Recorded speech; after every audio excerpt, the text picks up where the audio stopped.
afternoon, good evening, depending on the time of the day you're watching this. As you know, this is not a show about comics, it's actually about time travel. Because through the wormhole right now, in this side of the wormhole, I'm at 5 p.m. in Spain. On the other side is our friend Chris Cantwell. Hello, Chris, how are you? I'm good. How are you? At 8 a.m. in LA. He's not just a saint, he's a superhuman being. He's doing this at 8 a.m. So, time traveling is the main thing of fashion. No, it's not. There's no. But anyway, how are you doing, Chris? How's things? Good. And it's not too crazy for me to get up because I've got two little boys that I'm wrangling with, and so my wife is she's back at school teaching, but the students are not. So she's in the classroom, but still doing remote Zoom work. So I'm home teaching our older son who's in second grade, and then our little one is actually finally going to preschool because the teachers are vaccinated and there's only 6 students in the class. So he has friends again. I'm basically the only one left who is just still, I'm not doing anything with anyone like in person. I'm just sitting at home. Basically, my whole day is just like talking to different people on screens, which is fine. Sounds familiar. Yeah, but what we were discussing before, the division they did with the AstraZeneca, for 45 to 55. I forgot. They're also doing that one for teachers. They're like, you know what? Oh. The next group, all the teachers in Spain, all the firefighters, policemen, like essentials. And in this country, essentials are teachers are essentials. Yes. And that's the weird thing where here it's like they should be, but I know that my wife she's going to definitely get hers in the next wave, if not this one. So, especially hopefully when the students come back. So yeah. Let's just hope it's soon. Here we've been. My daughter, she's in first of primary. She's 6-year-old. They've been back in the school since September. It's amazing. Because I'm so jealous. But there's when I hear about the decisions they made in the US about that, I remember what was for us. For us, from March, as I said, with the big lockdown, March to June, she was home. Yeah, but then in September, they made, they looked at the numbers, they made the science and said, okay, for all the country, this is the rules. If you follow these rules, there's not going to be contagion. School is actually going to be the safest place in all Spain. And you know what? It is. It is. No, look, yes. I wish all that was true here. It's not. Why they decided to not have kids in the school there? Well, I mean, it's because it's just all over. I mean, like we it's a complete uncontrolled spread. I mean, the numbers have gone down, which is good, but like, there's different unified school districts that are making different rules, and there's private schools. So they can change the rules. Like, I mean, LA is going to go back, quickly. I guess in the next couple of weeks, and then I'm sure Claremont, where I live, it's about a college town about an hour outside LA. They'll go back, but I think because we are teaching our son from home, the curriculum from the school, we're not going to be able to just immediately throw him into a classroom. So I think we're finishing his second grade here, just in our house. So hopefully in the fall things will be absolutely. You'll see. Yeah. Okay, imagine. Well, first, people, since I'm an idiot, I didn't introduce our guest. You know who he is, but let me do it again. Chris Cantwell on the other side. He's the writer right now, or Iron Man. He's the Eisner Award nominated for Doctor Doom. He's done a couple amazing creator-owned books, or at least I think they're creator-owned. Which one is She Could Fly, yes, and the other one is Everything. Yes. Also for Dark Horse, which one is the Burger Books? Everything is the one for Burger Books, right? Both of them are for Burger Books, yes. Okay, both of them are Burger Books. But one is a miniseries and the other is ongoing? No, they're both miniseries. So okay, you know what? I'm gonna leave now. Bye. That's it. We're done. No, everything is a miniseries. In the final 5 issues are going to come out in one trade paperback this spring, and I'm really happy with the way that the second volume finishes out the story. And then, She Could Fly is coming back, and it'll be a similar situation in terms of the last volume will kind of hit all at once. But that's not until the fall. But again, it's fun to see Martin Morazzo come in with, pencils and inks again on that character, just because that was the first comic book I ever did. So I'm glad we get to finish up the story for it. Yeah. Just as a disclosure, I read it on Dark Horse, and Dark Horse said one is a miniseries and the other one is an ongoing. Really? That's funny. Well, they're definitely not paying me like it's an ongoing. So I mean, pretty much those books are written. Yeah, and there's Randy and Mike Richardson. We're gonna have a conversation. So I'm gonna write Mike right after this. Where's my money, Mike? So imagine I'm your doctor. My name is Victor Frankenstein. Nice to meet you. This shit here has become a syringe. Pop, pop. Wow. And I've just done it for everybody in the world. Like that. Like, you know what? Fuck it. Boom. Everybody's now. So you're free. We're free. Everybody's free. We can do whatever the fuck we want. Mm-hmm. What's the first thing you could do? Like that means you're dying for 6 months. It's like, oh my god, I'm dying. Yeah. Let me do this. What would it be? I'm trying to think. I was just talking about this with friends last night. I think maybe it's boring, but it's like being able to do errands without so much planning. You know what I mean? Where it's like, I'm driving the road. I'm gonna swing by Staples and get. It's like that doesn't happen. It's it's delivery. It's this kind of thing. It would be nice to go to a restaurant or meet a friend at a bar. I think I miss that for sure. But it is what it is. Do you have that? I do it, so I know about the errands you have mentioned. That feeling of, okay, if I go at this time of the day, like 2 p.m., for example, because people have lunch here at 2 p.m., not at noon as you guys do, because Spaniards, we are crazy, as you know. Yeah. And so you have that feeling of, this is the time where everybody's eating, so this is good that I go to the supermarket now, because there's going to be less people. It's less risky. I do it. I think about it all the time, to be honest. No, we do too. We're very careful about when we go places. I mean, we get our groceries delivered at this point. I was doing the grocery shopping for most of last year, but I would go during the week and early because on the weekend there's a lot more people. But now the grocery store is like, such a intense place for, transmission. So we get our groceries delivered. And then even the comic book store, I try to not go to the comic book store on a weekend, even though it's never going to be fully busy. But the store by my house is called Four Color Fantasies. It's in Rancho Cucamonga, and it's run by a really wonderful guy named Chris Brady, and he made the store very, very safe. So it's one of the few places I feel very secure and safe inside. It's one of the only places I think I take my kids inside anywhere. But still, I try to go when it's not like Saturday afternoon. Do you miss going to the cinema? Oh God, yeah. I was actually just talking about that with my wife yesterday. My kids are into they have 2 snacks a day, and one snack they are really into is popcorn. So my wife will put popcorn in the microwave, and it smells immediately like a movie theater in the living room of the house. And I'm like, man. And I don't even remember what movie I saw in the theater last. I think my wife. You just killed my next question, because that's always the next question.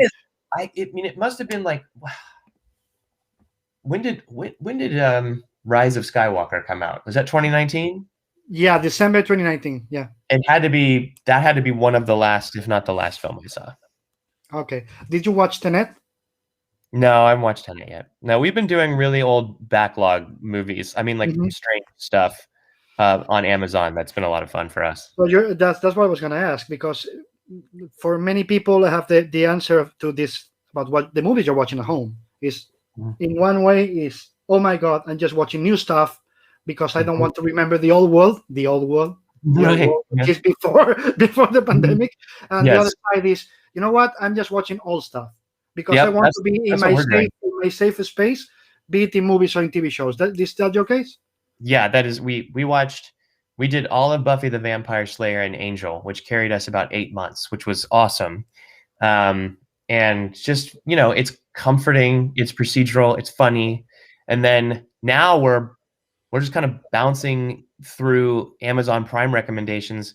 And because of our watch history, the algorithm is so good. I mean, it's kicking up cyberpunk movies from the early 90s. And we're like, sure. It's like Rutger Hauer shooting something in like, Eastern Europe in the, early 90s, or some sort of, crazy French kickboxers main character movie. I mean, my wife and I we just can't do, like, right now, which is funny for me to say, we can't do like really intense prestige drama where it's like really intense emotion. It just, by the end of the day, getting through the day, putting the kids down, it's like we're not in the mood. We need something that just it's not brainless, but it's like just comforting. You know what I mean? In a way. So that's what we've been watching. Yeah. Yeah, absolutely. I remember, on Saturday, I think it was, I was talking to my wife because she was looking for new stuff to watch, and I was like, oh, it's been a long time since you even took a look at Apple TV Plus, because of course that's not the usual one you go to to watch. Well, at least she doesn't. I do. But she was telling me no, because it says in all of them it says drama, and I'm not in the mood. And I'm like, you know what? Somebody at Apple should get a kick in the butt, because everything is drama, and it's not. It's like Serban is not drama. Serban is a thriller. So this, I was thinking about, maybe that's a mistake to call everything that you have in your in the library to call it drama, because that's not what we're not in the mood for that in these days, right? Because of the pandemic. But then you can go to the Netflix categories where it's like, thriller comedy that's under 90 minutes that takes place in a car. Like their genres get so specific where you're like, what? Which, look, I'll watch that. I'll watch anything. You know the story about the Soderbergh movie, Contagion? Yes. How they changed it from science fiction to drama, right? Oh my God. Yeah, 2 days after the pandemic started, they changed it from science fiction to drama, and I was like, no, that's a joke. And I checked the log back, and it's actually they changed it. That's pretty wild. Let me see. There's a lot. I thought there was going to be questions later, but let me go and say hello to people here.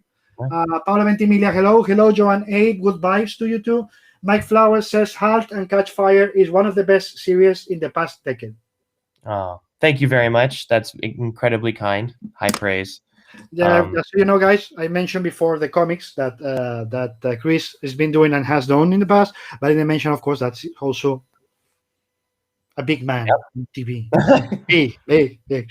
He's done an amazing show called Halt and Catch Fire. If you haven't watched it, you should. It's mandatory. If you're in this channel, it's mandatory. Just so you know, because it's amazing and one of the best opening sequences ever. Yeah. Oh, thanks. That was the one thing that was ever nominated for an Emmy for the show, was the opening credits. So like, sure. All right, we lost. It was, I forgot who won. It was like True Detective or something that season. Well, we're sure that whoever won didn't deserve it. Just it. We just say that. And he's also preparing Paper Girls. Yep, we're running Paper Girls. We can't talk about. Well, I can say it's for Amazon and Legendary, and it's Rogers and I from Halt and Catch Fire. But we also have a third partner who sold the original pitch with Brian K. Vaughan. Her name's Stephanie Folsom, and she co-wrote Toy Story 3 and worked on Thor 3, and so it's a fun little trio we have going around here. But our writers' room ended last year, as a Zoom, which was weird and interesting. So you haven't seen each other in person in how much time? I haven't seen Steph in person since March of last year, which is crazy to think of that, but it is true. Wow. It's so weird. I haven't seen her because I see her every day like this, multiple times a day, and texting her, but like I haven't, and Rogers too. Rogers, who I've known for 10 years. I've worked with him I haven't seen him in person since March of last year. Not even him. Wow. Yeah, but I guess technology, it's like I see them every day, so it's not even really occurring to me that I actually haven't seen them they could just be sorry, I shouldn't have asked. Sorry, no, it's weird. You're right though. Wow, that is very strange. Okay, so let me ask you, what was the first love? It was comics or TV and movies? It wasn't TV. I mean, I watched a lot of TV when I was a kid, growing up in the 80s. But I watched a lot of movies. My parents would tape movies off of HBO, or off the television, and then I would just watch those tapes over and over and over again. So for me, I think it was movies. And I mean, my parents, it would take me we would go to the movies almost every weekend, growing up. Like I think I counted the amount of movies I'd seen in the theater in 1989. And it was something like 48 movies or something that had come out. So that's almost once a week I was seeing a film in the theater with my parents. I also ended up seeing a lot of things that I probably shouldn't have at that age, but my parents just did anyway. So yeah. Don't worry about it. I was reading Savage Row of Conan when I was 5. Oh wow! Because of my older brothers. That's incredible. It's like, wow. Is that appropriate? No. It doesn't matter. Yeah, I've seen some pretty insane things at probably too young of an age, but it's fine now. But yeah, and then I found comics probably end of elementary school, beginning of middle school, and then that just became a huge thing for me to escape to, Mm-hmm. during those awkward years, Mm-hmm. which was great. Yeah. And did you always think you were going to write comics, or the moment you started, focusing on the TV and movie path, did just forgot about it? I never dreamed I would write comics. It's so funny. I loved them, and I kept up with them through high school. I moved out here to Los Angeles for college. I would go to the comic book store on the weekends. I would go to Heidi Ho in Santa Monica. I would go to Golden Apple off Melrose, and then their old locations where they were huge.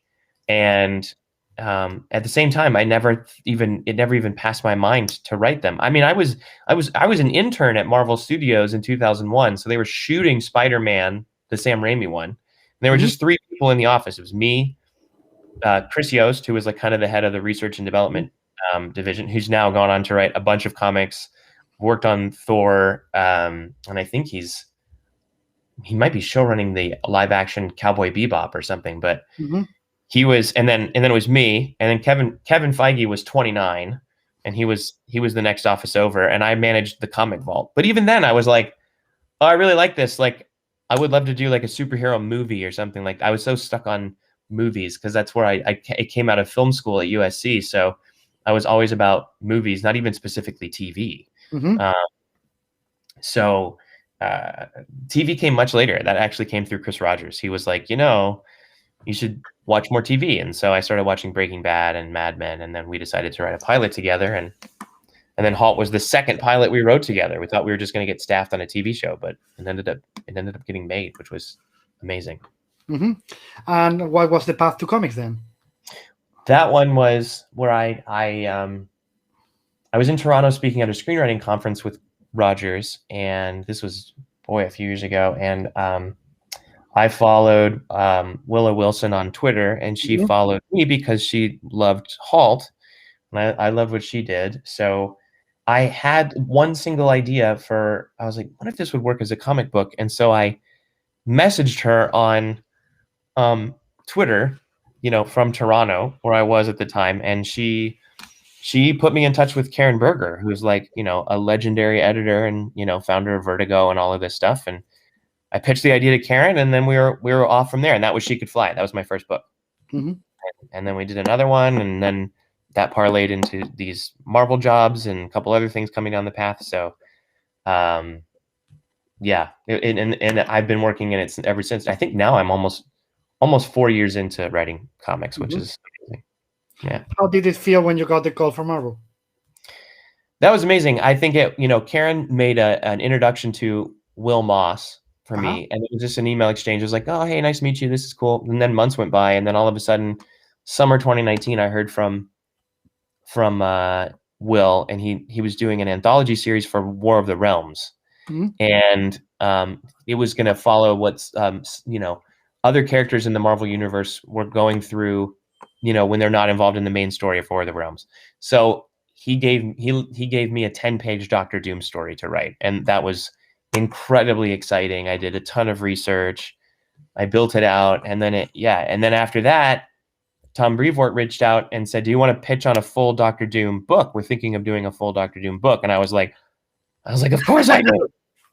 So I went crazy and built just a huge kitchen sink document for Doctor Doom, and then that went well enough that Tom said, "Do you want to pitch on Iron Man?" And I went even crazier and put together an even bigger document of all the things that could possibly happen in it, and then here we are. I mean, I love writing for Marvel because they're very open with the IP. It's interesting. I know that the MCU is so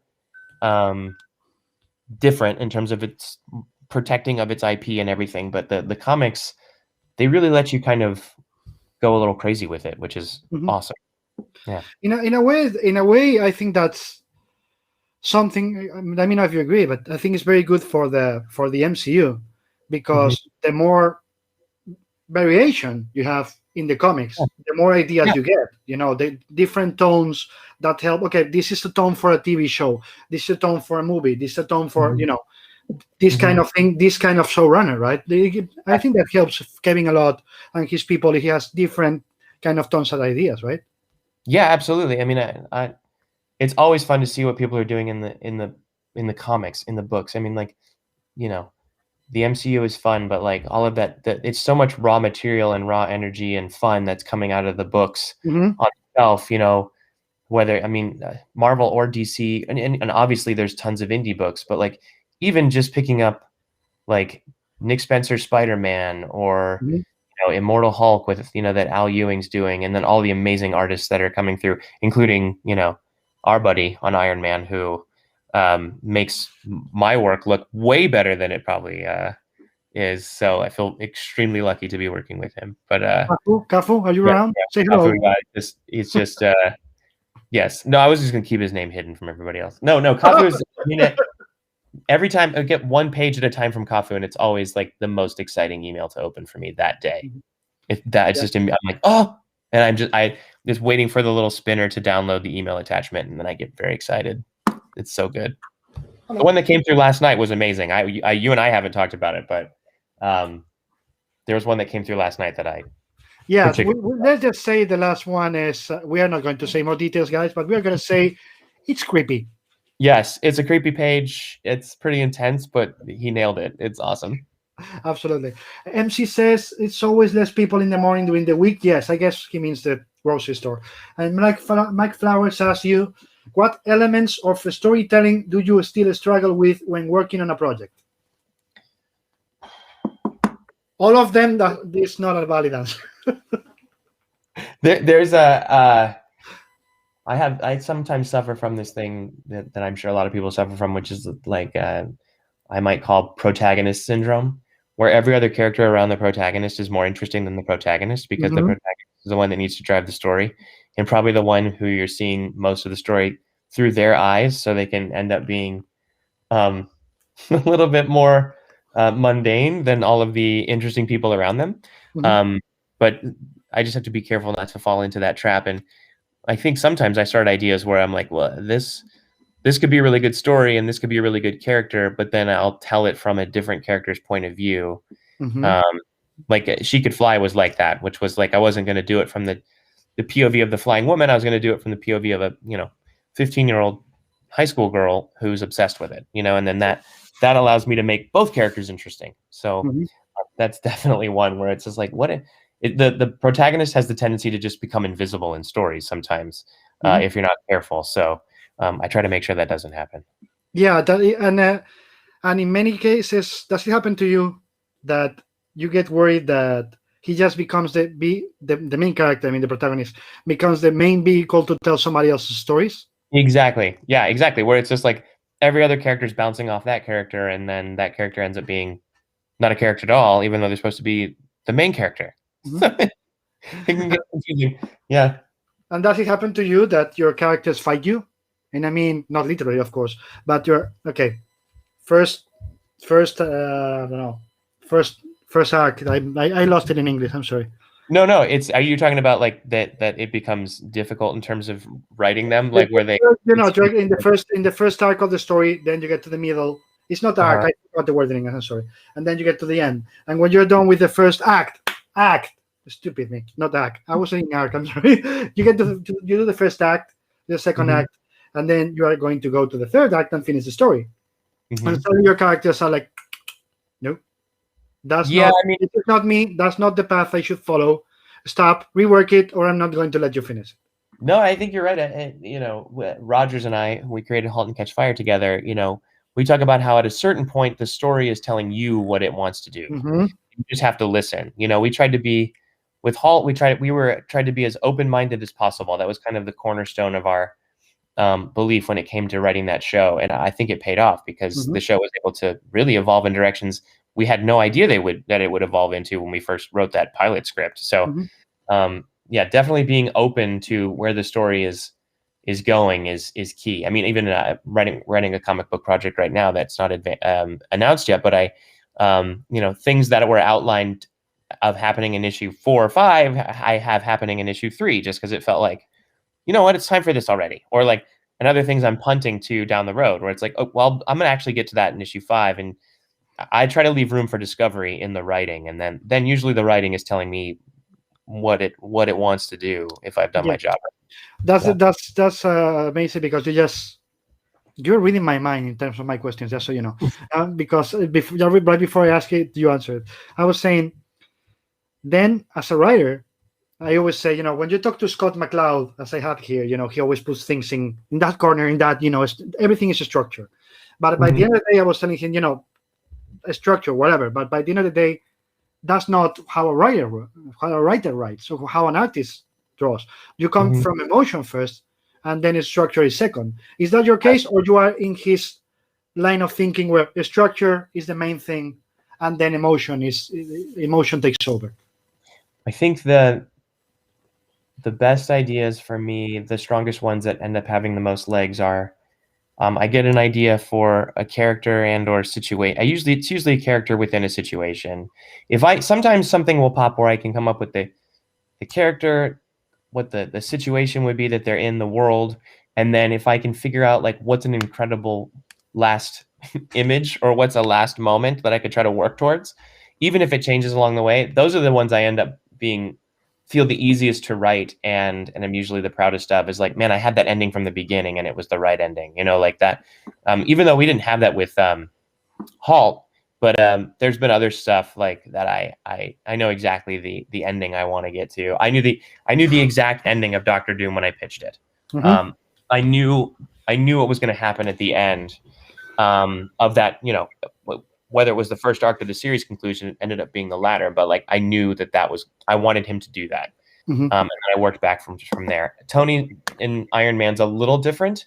I know generally where I think we're going to end up, but not all the way. Again, I just want to try to leave room for discovery. So by the end of the day, you are more about the journey or the destination?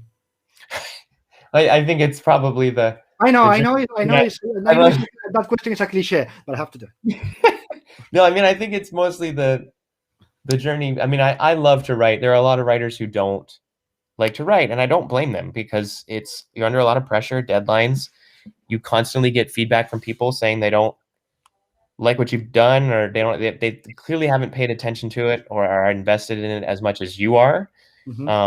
And they come at you with a bunch of questions that you have answers to, or they're reading it on their iPad, while they're doing something else, and so it can get very frustrating with that. So I would say, like, what's nice is I love the actual writing part. I really love when I'm able to finally get into the groove. But the product, the destination is also nice too, where like now with Halt, it's like I have done it. It's like it's a thing. It's out there. People are still watching it. And that's nice too. Doctor Doom's the same way. It's like, cool, let's get that out into a couple trade paperbacks or like a nice full volume, and like, there it is. You can hold it and feel like that's, my movie that I made is on Amazon, right? It's like I can click it and be like, there, I made that. It's done. It's sound mix. It's all those things. And so there's a relief when it's finally finished. Absolutely. Is there in your head, let's be honest here, when do you do the most work? When you're actually writing, or as Jason Aaron and a lot of the writers have told me, says many times he's just like this. And people is like, he's not working. And Jason and the other writers always tell me, no. The main part of the work is not when you're writing. It's when you're seemingly looking at the sky, not doing anything. And that's when everybody interrupts you. Oh, yeah. No, it's true. I have an office about 5 minutes down the street because my kids are home a lot of the time. So it's hard to think like that. But yeah, I would say I'm usually tapping keys, and I'll write for 3 to 4 hours straight at a time. And I'll forget to eat or something like that. My wife gets worried about me. I need to get phone calls from my wife to remind me to eat. So yeah, exactly. That's what happens to me. I'm like, oh, I forgot to eat. It's because I was writing something. So I guess I kind of have 3 stages. I have that like kind of like floating around. What could it be? I think the time I think about ideas the most is when I'm driving with music, and then right as I lay my head down on the pillow to go to sleep. Then I'm like, well, what could we call this? What would that do? and then I'm outlining, but very rough shorthand. Sometimes on my phone if I'm commuting, or like I used to commute, and then I'm finally getting into it when I sit down at the computer. How many notebooks do you have around the house? You know, I actually don't have a lot of hardcore notebooks. I used to. This whole drawer here is full of ones from like the last 15 years, but I use a program called Evernote, and I've been using Yeah, that I since know. the Halt pilot. I've been using it since the Halt pilot. I just make a new note and like, oh, there's the outline for this. There's the outline for Iron Man. There's the, and I can access it from my phone, and I can pull it up on my computer, and it's sunk there, and there's the outline, and then I can just write from that because I have a rough plan. But I almost always am digitally doing. I don't do analog notes anymore. I don't know why. You don't even have a bedside, like the bedside table. Little notepad, That's what all the writers tell me. When you go to bed, you're gonna sleep. That's when the ideas come. So you have to have your notebook. Yeah. You don't even I have. have a pretty strong institutional memory when it comes to story. That Mhm. I have terrible memory when it comes to my life, but when it comes to story, I can pretty much remember beat by beat what happens to whom and what the lines are. I can build that whole thing in my head, and if I need to, I can go right to script with that. It does make it a little easier on me if I'm able to put that in shorthand somewhere and then reference it. But I'm able to trace back through an entire episode of TV as we're like building it in the room. I'm able to like sit there and go, well, it's this, and then this happens, but this happens, and I'm able to walk through it without a lot of guidance on paper.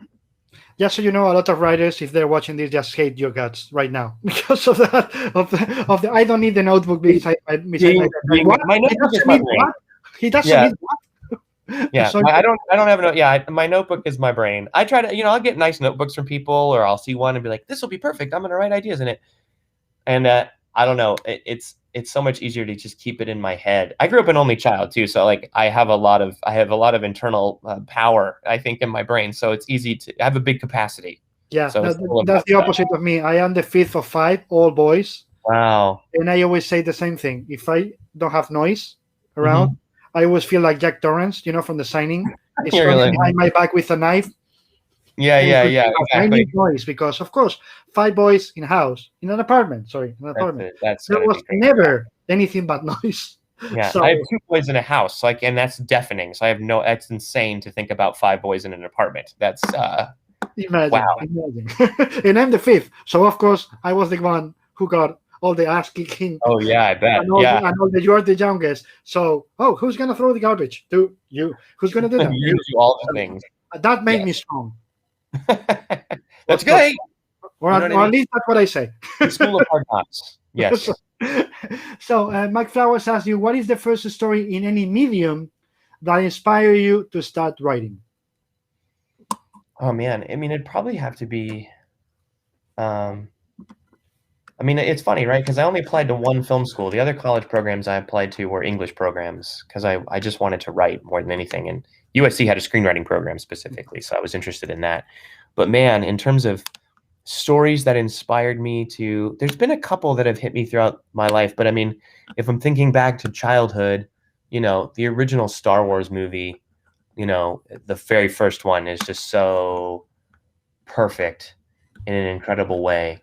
But then, in terms of wanting to get me to write, man, it's got to be like some of the indie movies that came out of the 90s. And then, some of the things I saw in film school. And then on the page, obviously I read a lot of comics. I was a big Marvel kid, but I also read some indie stuff. I read Bone, I loved that story as a kid. I read a lot of Star Trek novels, I was just that kid. So it was a lot of maybe lowbrow junk, but also it would just come through so clearly for me, on a genre level that I loved it and I wanted to be a part of that, Absolutely. Let me see. Victor Rakiu tells you, hi from Colombia, Mr. Cantwell. I loved She Could Fly. That book changed my life. Thank you for creating it. Oh, that's great. That's really nice to hear. Well, the story will conclude at some point this year, which is awesome. I'm glad we're getting to do that. Yes, but what happened with that? It was the same that was with the seeds. You know that it was going to be released in singles, and you guys had to change and go straight to the trade. Because of the pandemic. I think it Mhm. was that, because when everything kind of ground to a halt with Diamond, the Dark Horse took a hit, and that meant that Berker Books took a hit, and so I guess it made sense for the company to cut to the chase and go straight to trade, which is Mhm. fine. I think it's always nice to get the monthly issues, but some of those, I think my book Everything works better as a single read. Like, to be honest, I think like waiting, especially these last five, like waiting monthly for them, I think it would maybe even feel a little strange because the story has a lot of pace to it. So if anything, I'm glad it's coming out in trade.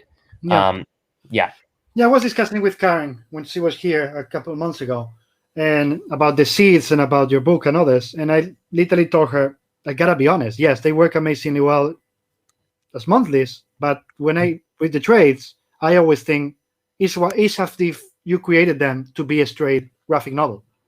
You Yeah. know, so in most cases I read them as monthlies, but the natural state of those books, if that makes sense, allow me the Yes. bracket, is to No, I be hear is you. to be a Yeah. complete story, right? Yeah, I think that's definitely true of She Could Fly and Everything, for sure. Where it's like and there's a book coming out that I'm getting much more of a handle on what a complete story would feel like in a monthly. And I think that Doctor Doom and even more so Iron Man have helped me with that, which is, Mhm. here's a full satisfying chapter of this larger story. And I think it'll read great when it's all together, but Mhm. I do think that um the episodic nature of it, you can actually tap into that, especially with characters that have a lot of legacy behind them, or Yeah. there's a familiarity that someone's bringing to the book, Mhm. that I think helps with those monthlies for sure. But there's also, and you're going to understand my analogy a lot better than people not related to TV shows, movies, and comics at the same time. When people tells me that, oh, the future has to be, you know, the monthlies die and there's only collections, and I would say, wait, would you want TV shows to disappear and be only movies, or the other way around? And they're Yeah, like, I why mean, do you like, make that analogy? It's like I can have serialized stories and I can mhm, have complete stories. mhm. Why Yeah, do no, I? Why do we have to pick, right? yeah, and I think that certain shows on streaming platforms that release weekly, like whether it be Star Trek Discovery or WandaVision, there's something fun about that, where like everybody's kind of caught up on the same chapter, but then wondering what's going to happen next. But my show now is on Netflix, so most people watch *Halt and Catch Fire* like straight through, like in like 4 days, Yeah, um, which you can do, and I can't understand the experience like that, just considering how we made it. But yeah, I mean, Karen taught me the term "two bites of the apple," and until they're not making money on floppies anymore, I think that maybe they'll switch over. And I know that there's a lot of diehard fans that just wait for the trades, hmm and that makes perfect sense. But I like, even now with the pandemic, like the weekly visit, pick up my pull list, see what's going on, and then try to remember what happened in the books before and the month previous. So I'm like, wait, who's this guy? But I still love the floppies. So when the floppies come out, I'm excited, especially yeah. for the Marvel books. Yeah, Yeah. exactly. I agree. I think that we need both, and I think that even in the future, if the sales go lower for the floppies, Hmm. there's that religious thing, Yeah. about going to the store, talk to the owner, Hmm. of the employees, Yeah. talk No, to your I love friends that. there. That what?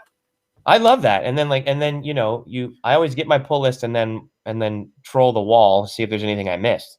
I'll Absolutely. find something where I was like, oh, I want to try this, and it's a little bit of a easier um, point of entry, is hmm a single issue, Absolutely. right? Where you can kind of go, well, I like, and if you're not digging it, you don't feel guilty for not going through the next 200 pages of it, hmm on your desk. Yeah. Absolutely. And there's also that part that what you mentioned is amazing about, you have Amazon or Netflix that just go straight for the binge, with Hmm. exceptions, but then Disney Plus, Apple, Hmm. and HBO. I don't know HBO Max because we don't have it here, but Hmm. HBO, Apple, and Disney go for weekly. Yes. For you as a creator, I guess that's really important. Also, it's something new to consider that wasn't there in the old days, right? Because like, okay, my show is going to be binge because Hmm. it's in this channel. in this streamer, sorry. But the other show I'm creating, whatever, I'm just making this up, is going to be in that platform, and that platform doesn't binge. So the way you do a storytelling and you plan storytelling is not the same. It can't be the same, right? No, and we built Halt and Catch Fire. Binging wasn't even really a thing when we started. I mean, people were binging on DVDs, like that concept was starting to come around.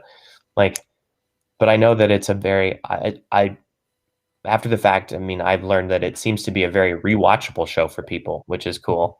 And to watch it kind of straight through is interesting. But I do think like we were watching the third season of Star Trek Discovery, and the fact that it was once a week allowed us to kind of kibitz about the last episode and guess what's going to happen, and it's not that far away, and I'm 39 on my way to 40, so it's like I remember when TV was like that, so it's kind of nice. But it was also great when my wife and I were watching Buffy the Vampire Slayer and Angels. We could do like 2 episodes a night of Buffy. Like we were too tired to like sit there and do 5 hours of show. I feel like I'd get sick. You know what I mean? It feels like eating too many chips. But like do 1-2 episodes a night, and there's so many episodes in those shows that it took us about 8 months. So it was like binge, but also like spread out. You know what I mean? It feels weird if someone goes and does Halt and Catch Fire in 3 days, because it was like, well, that was about 6 years of my life, and you just like blow through it in 4 days. That was great. So it's a strange phenomenon. Yeah, but for you as a writer, I mean, I'm making this up, but you're making Paper Girls in one side, and you're also working in comics, and I don't know in TV or whatever, if you're doing something that is going to be released weekly.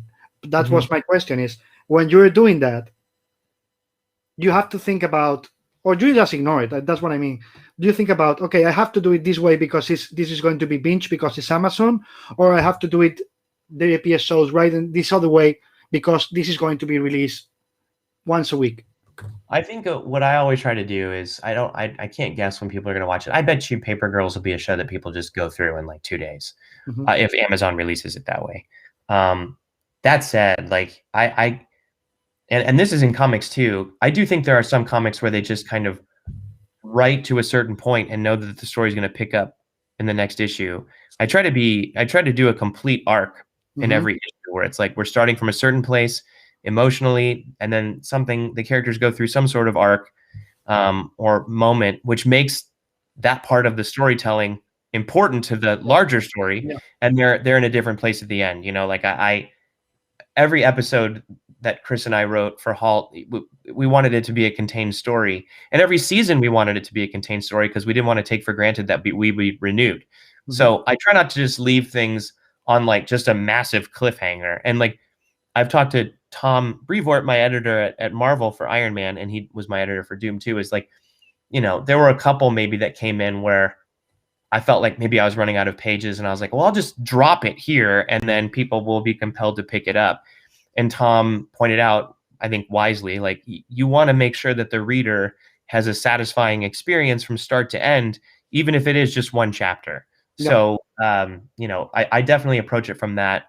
And then people can wait for the trade or, watch the show all at once or do it weekly. I've had people reach out to me that look at it all different kinds of ways. So that's wise advice from Tom, because for a while in comics, as you know, there was no satisfaction in reading a monthly. There was arcs and you were like, okay, I just read a comic. Nothing happened here. Yeah. Going for the trade, but they didn't care. Again, not naming names, not naming companies, I don't care. But they weren't caring about telling full stories in issues. They were just excuse to get to the trade, right?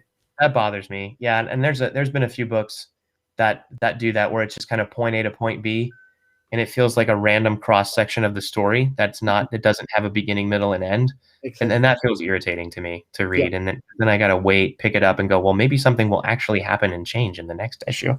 Yeah. You know what I mean? Yeah. When that happened, when I read one of those books, I just literally threw it away. It's like, I am not going to continue reading next month because you didn't give me anything compelling in this issue, and I'm not going to buy the trade because obviously you created a monthly, so we don't care about the monthly and we go for the trade. So I don't Yeah, think. what I did at my comic shop actually is like I cleared my pull list. Then I was like, it's not that I'm not coming back ever again. It's that they use a site called Comic Hub, so I can just I pick what I want to read that week, and I'm picking Spider-Man every 2 weeks. I'm not subscribed to it though because I never want it to feel like a chore, keeping up with something or reading something, and I try to be choosy because otherwise, my pull list it can get like everyone's can get just like huge, and then you're like, wait a minute, I don't know why. I don't even remember what happened in this issue. Like, I don't want to read this, and so I try to be really choosy with books that I really keep up with. Yeah, Otherwise I just get lost. Yeah, that reminds me of what I did. That was thanks to my wife. Once I got the previous order, that it was like this. Yeah. And literally, my wife was just being an ass, but she was right. Literally, she started saying, "Oh, flipping through a book. What happened?" Yeah, exactly. And I was like, shit, I don't remember. And she kept doing it. And it was like 15 to 20 books. 15 to 20, I didn't remember. So she was like, "Are you sure you want to keep buying them?" And I was like, "You bastard." But those 15, 20 books, I never ordered them again. Yeah, no, that's how I am too. Like, I think I only spent $40 at the comic book store on Friday, picking up my Wednesday books. And that was like a bigger week than usual for me, But there are books. I mean, because that's what makes it more special though, when you really lock into a book, and then I collect the runs. Like, I've got one box at my office where it's like I've got a full run of Ice Cream Man in there because it's like, how could I not? I've got a full run of Coda by Cy Spurrier and Matthias. I loved that book, Mr. Miracle. And then I'll collect a couple number ones for like really special books. I didn't think I would, but I'm collecting Rorschach. But I'm not. I don't have the full set of Strange. I'm reading Strange Adventures, but I'm not putting it in my book. I'm not keeping it. You know what I mean? Like, I have it in my closet in my cardboard boxes, but like, there are certain books where you just feel like they're so exceptionally well crafted. It's like you just, as a collector, want to have the run and preserve the run for when you want to read it later or when your kids want to read it. And you don't have to read it as a trade. You can sit there and read the issues. Like Len Kaminsky's run for Iron Man, it's been in floppies for ever. They haven't actually put it in No, it's never been collected, I think. No. So, I mean, like, some of it exists somewhere else, but like, I just literally went on mycomicshop.com when I was doing some research for Iron Man and got all of Kaminsky's run just in single issues. So now I have them here on my desk and I can just pull them out and reference them based on that, And it's really just, I'm really researching for mood more than anything else, not like, what did Iron Man do in 1989? It's like, I'm looking for mood, you know what I mean? And character unity. That's amazing. But it's also one of the best parts about writing in continuity. I mean, in continuity, corporate comics, whatever you want to call it, is that sometimes you just feel you can go back, and as you just did with Len or other stories, you can go back as that Tony at that moment was feeling that kind of thing. Yeah. So you can use that to build in your own version of Tony, right? Yeah. I mean, in issue 6, which just came out this week, he's in a lot of pain, and there's a monologue in there where he says the drink or the dream, and he says it's something I said a long time ago, and he did. It's a Denny O'Neil line that I pulled out from when he's going through the relapse, and has that really rough dark night of the soul in that O'Neil run, and that is something that he asks himself in voiceover, like when passing a bar, and so. I used it in a way where, Tony's going to now be on a lot of painkillers in order to just stay ambulatory in order to fight Korvac. But I think he's already realizing it's probably going to be a problem down the line. And should we get to keep telling the story as long as we want to, it will. Do you think that? Do you? Of course, you know it. But let me ask it this way: if you can't answer or don't want to answer, don't do it. Do you think that by this point, I've read? Guys, I'm tricking because I read the scripts after this one. I'm sorry. Yes, but by issue 6, I remember when I read the script, and I thought, and you can correct me now, that Tony at that moment is thinking, I know I'm going to die. Yeah, I think I have I to go think through all the painkillers and all that until I can beat that guy, and then I will die. Do you yeah, I think think that's crossing his he's mind? definitely he's short-term solution oriented at this moment. He's very much in that place. He's like, I don't care. Like, we got to stop this person now. So yeah, he's not thinking about the consequences. He knows there will be consequences. I think that's what makes it a mature decision. But yeah, he's all about just like putting an end to Korvac as soon as possible because um, he knows that if he lags at all, it'll be worse. So infinitely worse. So yeah, for sure. He's like, I just need to keep going, and I'll sleep when I'm dead. It's Mhm. that, right? It's exactly Yeah. what I think he's operating from at this point. Yeah, that's what I thought when I read it. That exactly that same phrase. I'll sleep when I'm dead. And Mm-hmm. I know this is not a metaphor. In Tony's said Mm-hmm. at that moment, I was like, that's not a metaphor. I'm thinking I'll sleep when I'm dead because right now I have to behave like that, right? Yeah, the threat is so severe. I just have to keep moving. Yeah. Okay. I didn't spoil anything, guys. I promise. No. Pedro Mercader asks, "Hello everyone. Thank you for Halt and Catch Fire. It really helped me during through the lockdown. It really Gordon's death really talked to me because I'm in a similar situation. Where do you find the truth for those moments? That's absolutely fantastic." Boy, I mean, it comes, and it's funny. It's not just from me; it's from all of our writers, right? And then the the um the way it's performed and directed. And I will say, Gordon Gordon was probably the character that was, if any of us had an avatar in the show, I think that was mine. Mm-hmm. I felt very, very connected to Gordon. Uh, and but then when it comes to that episode, we were always looking for ways for it to not be the expected choice. And so the writer of that episode, the episode after he dies, um, in episode 8 of the final season, the writer wrote that based on experience he had when a close relative died, and you have to go pack up their house, which is a very it's a strange, surreal thing to do. And so the whole story is told that way. We didn't do the funeral. We didn't do anything else. We just did the friends and the family come back to pack up his stuff, and that ended up being so much more emotional, I think, than something that pops up on screen and everybody watching the TV goes, "Oh, okay, this is that scene," right? Yeah. We can do it. We can do something completely different when we're in a different situation. So it's all about, for us, it's about the specifics, and we try to make our any writers room rerun, we try to make it as safe a place as possible, so people feel comfortable being able to share stuff like that. And so a lot of that stuff that's very personal comes out of people's real lives, right? And obviously it's revised and changed and embellished, but it's the human experiences that the writers are sharing that makes the show feel like a human, sincere experience. Yeah. And also in the end, I was discussing this with Kelly Sue the Conic some weeks ago, and we were talking about she said them writers who say that the characters never had anything from them. It's like I completely separate myself from my characters, and we both yell at the same time. That's bullshit. Yeah. Because you just can't. I'm not saying you're going to be, a Nazi person that, let's not be literal. But by the end of the day, the characters come from you. So they have to be in a really small part. They reflect who you are or your abstraction of life, right?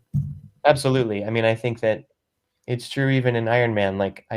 But it's not like all me. It's not autobiographical. You know what I mean? Like whether it's Tony Stark or 15-year-old Luna Brewster, who's probably even closer to me. That old adage of write what you know can be very irritating, but emotionally writing what you know, I think is the best way towards an authentic story that will actually reach someone else, because none of our feelings are so unique that other human beings don't go through them. So when you're able to convey something successfully in a story, if it's Hellcat or the shopkeepers and everything, it's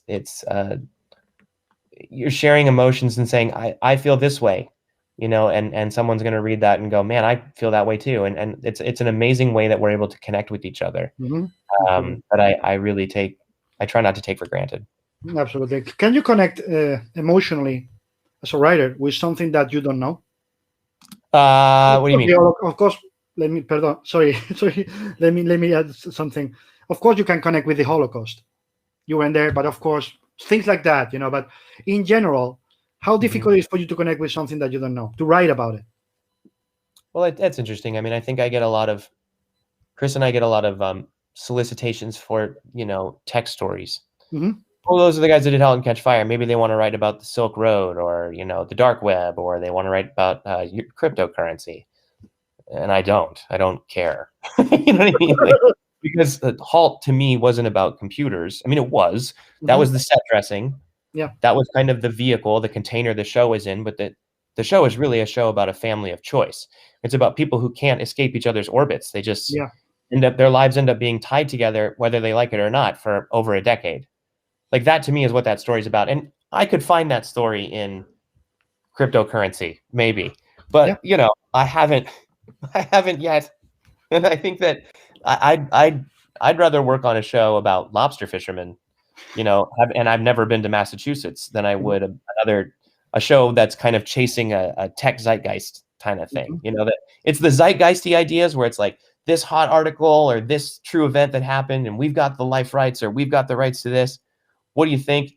It feels a little craven to me. Mhm. Not in a terrible way, but in a way where this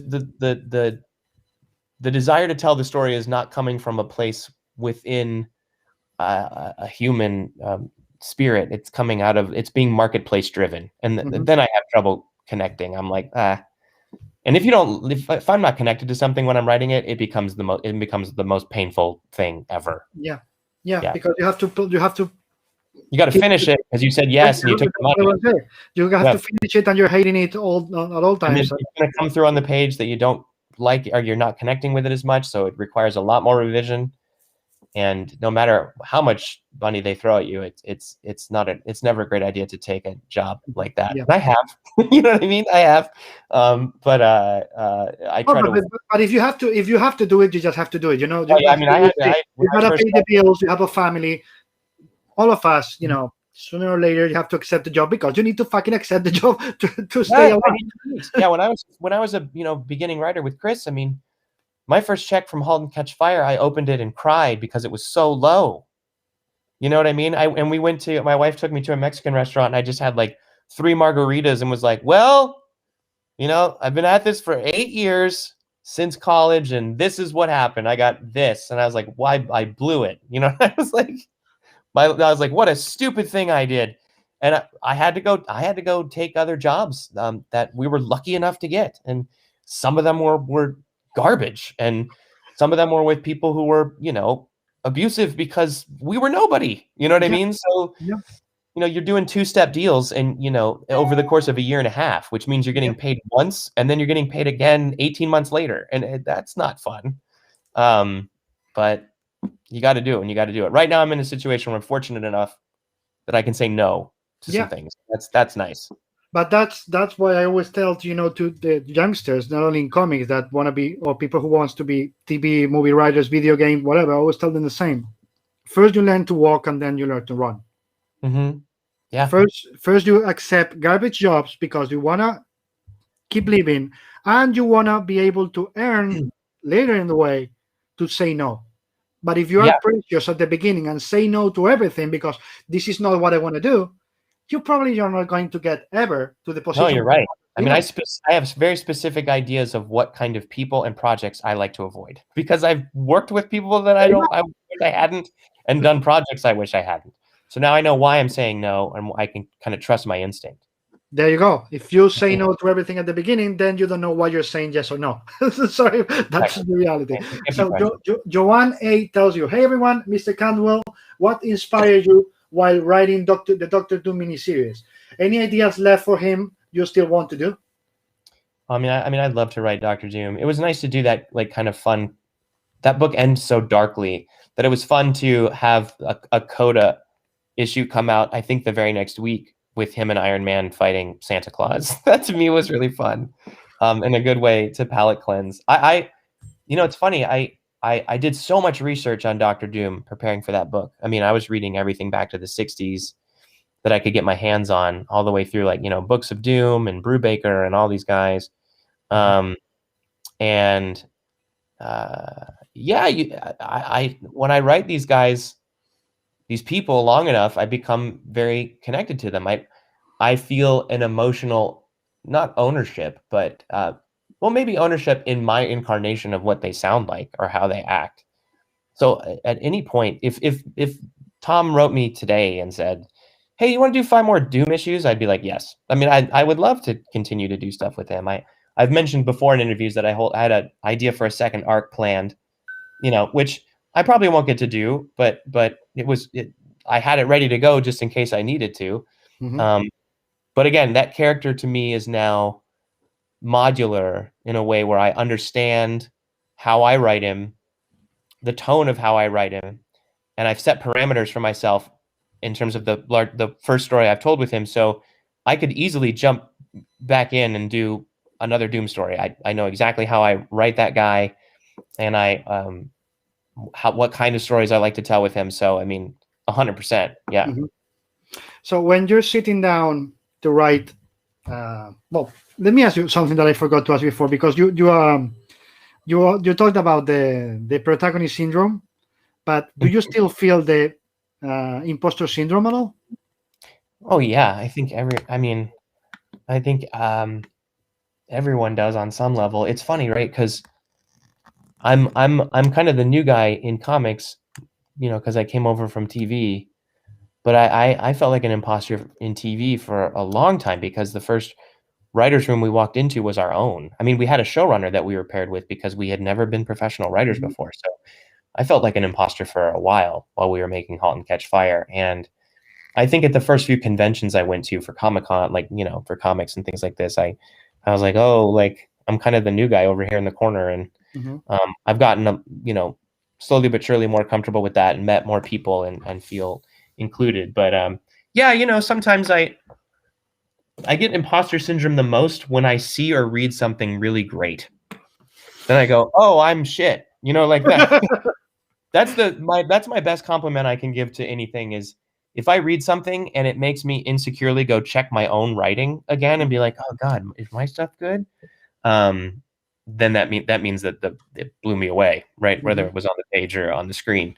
That's when I get imposter syndrome the most, is if I see something that is so incredible, I'm like, I could never do that, right? Like I'm a schmuck.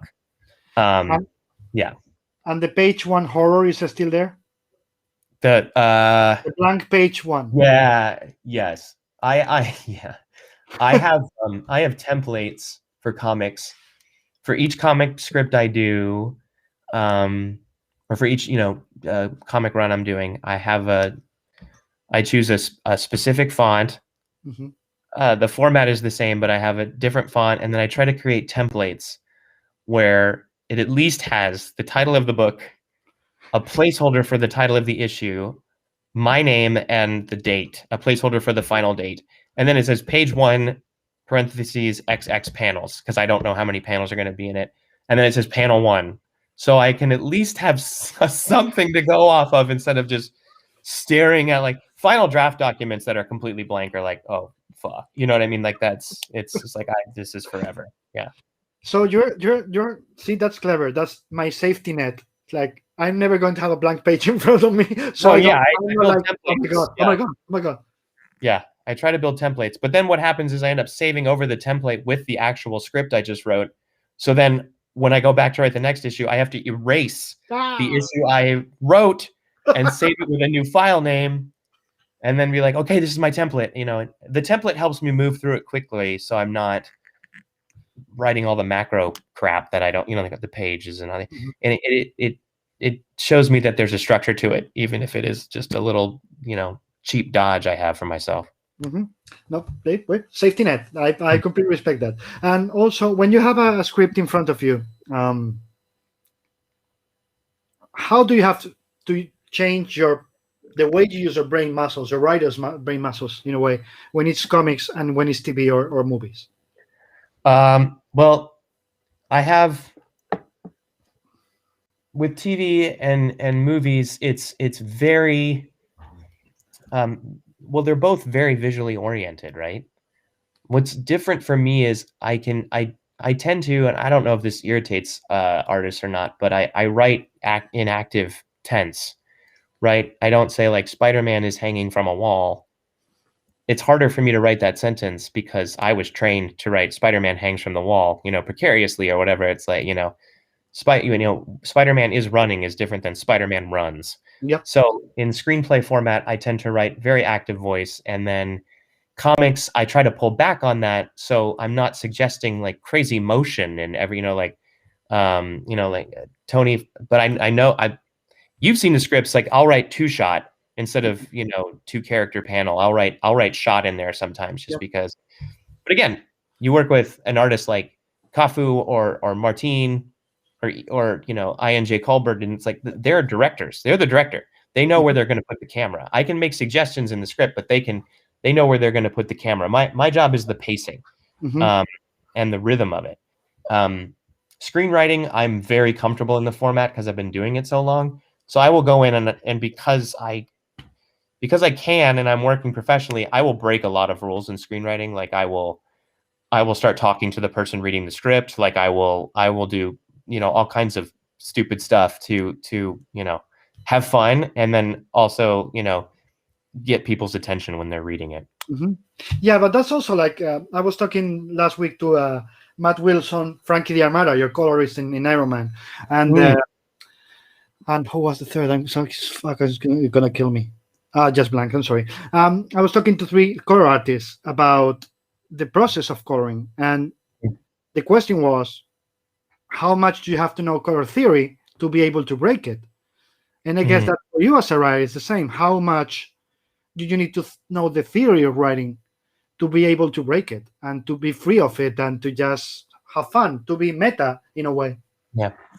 I don't know. I mean, I think my answer could be there's a strong case to be made that you need to have mastered it in order to break it. And I think there's a strong case to be made that there are plenty of people who go out and they do a movie and it's their first thing off the ground and it doesn't follow any of the rules that people think there are, and it's brilliant, right? I think like that, and I'm jealous of those people because I feel like I've been inside the system for a long time and tried to follow the rules and learn rubric and all of this stuff so that I can now break it. But there are certain people, they just sit down and they make an incredible movie like Tangerine, or they make, The Writer, or they go out and do a comic book that is incredible. And you can feel the rawness on the page.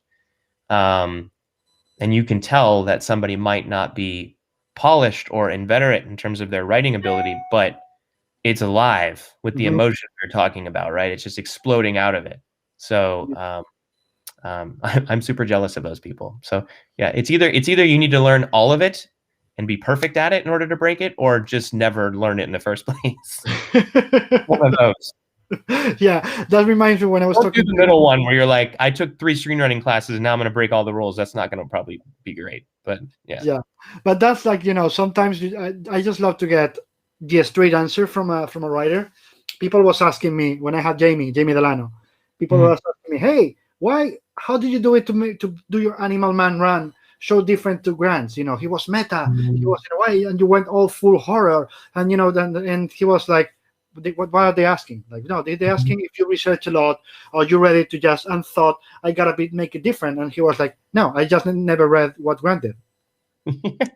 That's exactly it. I mean, like, what? No, I didn't read it. So it's an Animal Man, and I thought that's horror, and that's why I did it. I mean, I think that's a good way to approach it. It's funny, for as much influence as or research I did on Doom, that's as little as I did on Iron Man, because I knew the character, but I wanted to come up with something completely different.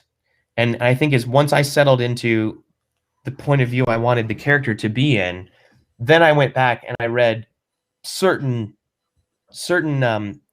tonal comps for what I was trying to do. So I went back and did, Denny O'Neil and the second Michelini, Leighton run, and Kaminsky, and a little bit of Byrne in there too. So like that to me is like, it's that little bit of, recipe that I look to for inspiration. You know what I mean?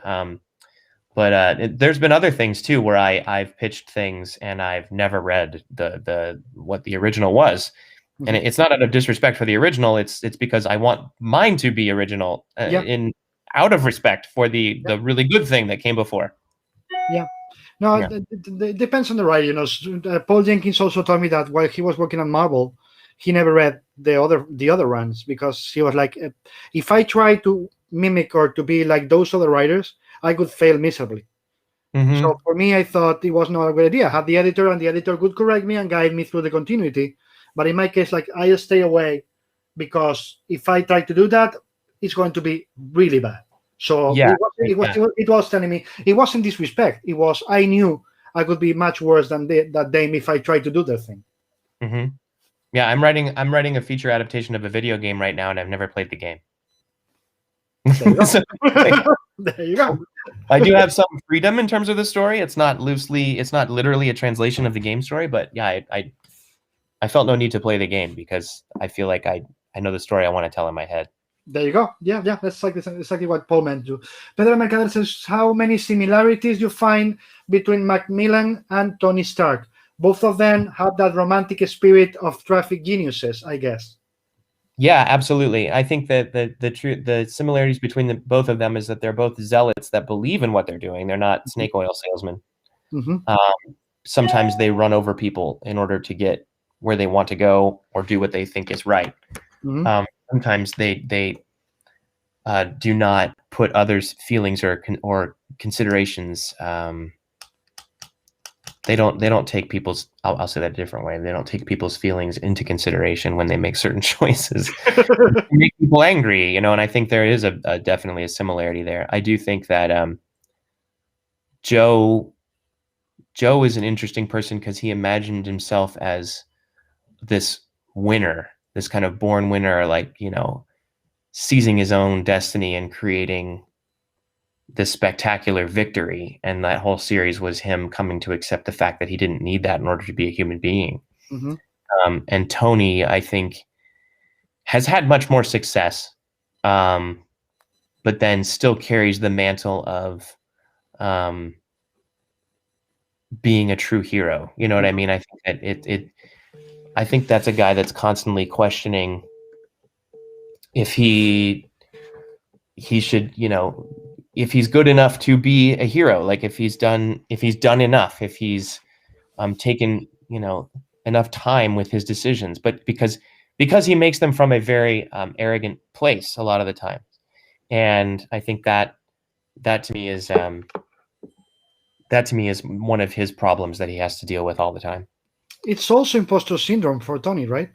Oh yeah. I think he's done enough stuff and pissed enough people off over the course of his history in the books that I think he has a lot of questions, and private self-doubt, and that's why I think at the beginning of our book, I have him just before even he starts facing off against Korvac, just throwing himself into situation after situation and trying to really do everything he can to be the best hero he can be, because he's clearly trying to prove something to himself more than other people. Yeah, absolutely. That's what I meant with imposter syndrome. I think with Tony, it's always the arrogance is in one side of the balance, and the other side of the balance is, will I ever be good enough to call myself a hero, right? Yes, exactly. Okay. MC said mandatory. Yes, I meant mandatory with Halt and Catch Fire. It's mandatory to watch it, yes. And says, what Paper Girls? Amazing. And Pedro Mercado says, what can you tell us about Paper Girls? I can say that we're going to shoot the first season this year, and that the cameras will roll in a few months. And I'm very proud of the scripts I'm very proud of the scripts we have. Obviously, if you know the original book very well, you know that the entire story of the comic book takes place over 2 days. So the TV show is going to be a little different. I can't do that in the TV show for multiple seasons. I will say that I've just been really excited to work with Brian K. Vaughan and get to meet him and connect with him. He is the nicest human being, one of the nicest human beings I've ever met. He's very funny. He's very sweet. He's very open and encouraging with his own work. And the same is true of Cliff. And the two of them are EPs on the show. And I'm excited about it. I mean, I'm seeing stuff come through that will be in the first season.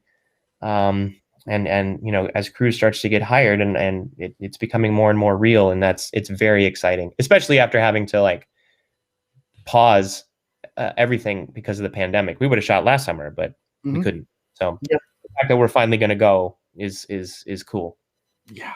Hallelujah. Yeah. Pedro Mercader, I love the relation between Richard, and Doom. I think that it hasn't been ever explored that way. How was it to develop that plot? Sorry, it seems like you're a fan. Yes, definitely. I mean, I think for me, the Kang Doom kind of buddy comedy part of Doctor Doom was my favorite thing to write. I just thought Kang was a very fun foil to Doom, almost like a Doom that is even less self-aware, is what Kang feels like to me, and also to kind of just play into the fact that Kang has traveled through time so much that he doesn't know where he is or when he is or what version of himself he is. So that to me was a really fun thing to do, and it grounded Doctor Doom in a way that I thought was very helpful because he had to be the protagonist of the story. He couldn't be the crazy villain. So you know, I think they're both two ultimately like very lonely dudes, and it's almost like they have a friendship that they would never acknowledge. That to me was fun. In a way, Kang to Doom was kind of like how Hellcat is to Iron Man in the Iron Man books. I think Patsy is probably the wiser one between her and Tony a lot of the times in our Iron Man story, but Kang was really great for comic relief, and then also the least likely person that was able to provide support for Doom when he was going through this insane solo story. So yeah. Let me ask you a strange question. Another one. As if you people don't know, Chris knows, but if you guys don't know, Patsy was created way before Iron Man was created. You know, she's one of the oldest characters in the Marvel universe, believe it or not. Yes. Shut up, Siri. And she was created in romance comics. Yes, she was in 1945. Yeah. So, would you ever write a Patsy Walker romance comic if you had the chance? Well, what I'll say is I think people will be really excited for issue 8, just because Go, please. I've already referenced Patsy and Hetty, which was the second series she had. It was Patsy Walker, and then it was Patsy and Hetty. Yep. And then, but she didn't enter the true Marvel universe until she showed up at Reed and Sue's wedding in a Fantastic Four annual, and that was the beginning of her being in actual Marvel comics. But yes, I plumbed the depths of her very strange and interesting comic book history when writing issue 8, and I'm really excited about that issue because it blends together all these different parts of her life in I think a truly bizarre way. So I'm excited for people to see that one. I love when I ask these questions that he knows exactly where I'm coming, where I get to come, where I'm coming from, but I didn't spoil. It's like I want the writer to say if he can. It's a great Hellcat issue. I love that character so much, and because she's just she's very simple, and her her power is being human. That's what her superpower is. At least that's how we're writing her, I think, and showing some of her fragility because of the stuff she's been through. I think that's something that's different a little bit for us is really playing fair with some of the more recent stuff that's happened to her in the last 20 years, and how that's kind of hardened and shaped the character. Issue 8. It's gonna be great. It's gonna be really fun. Yeah, I'm excited. Anything else? Fun. That big capital. All Hellcat fans, it'll be lots of Hellcat references that most people won't understand, but are real. They're in there. Well, if with that you get Marvel to, well, if they even have the Printos films, which I don't think they have, or well, I don't know if there's any chance to see it done, but if that makes Marvel to republish, the old Patsy stuff from before the Marvel universe, that would be fun. Yeah, I mean, if they put out a volume or something of that, yeah, I have one Patsy Walker issue that I got while writing this book, and it's some boy is teaching her how to rake leaves like holding her from behind. And Hetty is very angry and is like, who needs to be, it's like something like, who needs advice on how to rake leaves? Like she's very jealous of this boy. It's very innocent, like 1950s teenager stuff. It's hilarious. Innocent 50s. Just put The thing in innocent context. 50s. Let me see. S. Agnew says, "Hi Chris, been loving your work on Doctor Doom and Iron Man. Looking forward to more." And Joanne A says, "We want to see the kitchen scene document for Doctor Doom." Never. And she also says, "Chris, do you think a second arc for Doom after your explosive first one would have been more of a redemptive one?" Yeah, the one I had planned, I think, was going to be much more of a Doom actually facing his mortality in a way that I thought would be really interesting, and in his own warped way of reckoning with his past. And I was excited about it, and it was going to be like we were talking about.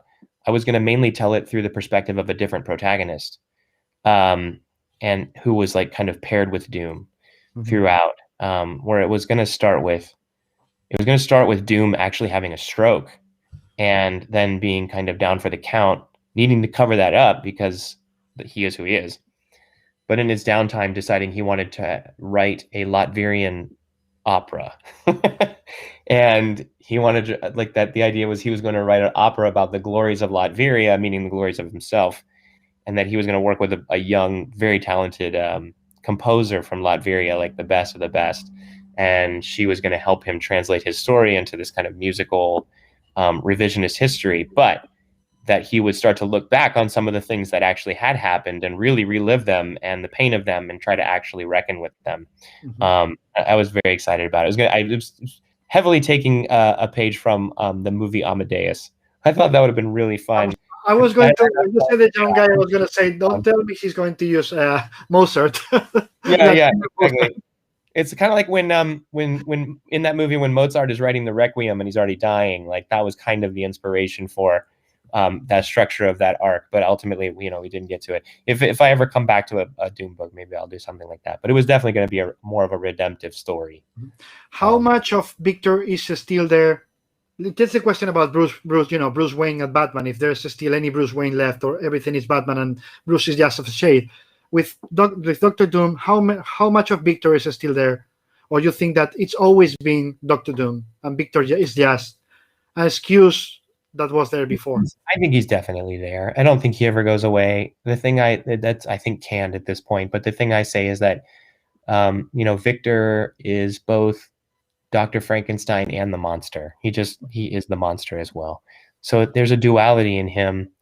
I just think that Doom is a self-preservation projection, then also a representation of some of the most twisted elements of his soul made manifest and physical in the world. So I think he's man and monster as one person. Absolutely. For sure. So he's Jekyll and Hyde too? See what? He's Jekyll and Hyde too? Oh yeah, I think Jekyll and Hyde, but if they both were around at the same time all the time. Yeah, absolutely. Yeah, because I think he's always answering in a dual voice of Victor and Doom, unless he's really angry. Then, but I think that is when his words are almost emptiest. I mean, we all love Doom yelling and being 100% arrogant, but I feel like when he lapses into that, he's trying to make his human side disappear as much as possible because it's so painful. And that's when he's this is my theory, but again, correct me if I'm wrong. You're the writer. I'm just the stupid guy talking. That's when he's easiest to defeat, right? When he tries to lose that humanity, when he's just the pompous, arrogant guy. Yeah, when he loses his humanity and is focused on a lot of outward things, I think that's when he's a suit of armor that's easily pushed over. Yeah, exactly. That's what I meant. See, you're right. I'm not. Gabe Robinson says, your books, to me, share a theme of harsh realities bleeding through the fantastic, more than most other comics I've read. Did anything in particular create the drive to tell this type of story? Yeah, I mean, I would say that, some experiences I've had in my life, that where suddenly reality cuts through the noise and shakes you up a bit. You know, I have a father who's, when growing up, he was relentlessly idealistic and positive to a point where it was very difficult to share any negative feelings in the house. And I think he would admit this as well. You know, that there was just a real desire to eradicate any kind of pessimism or negativity from our household.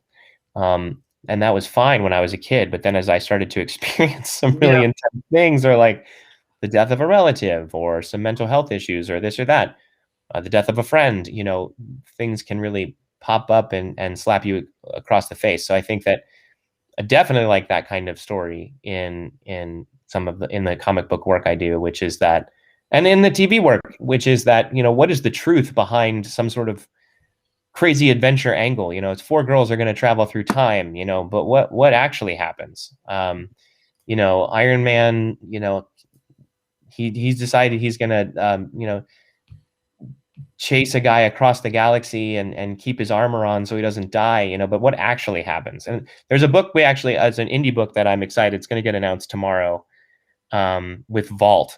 And that I think is the most,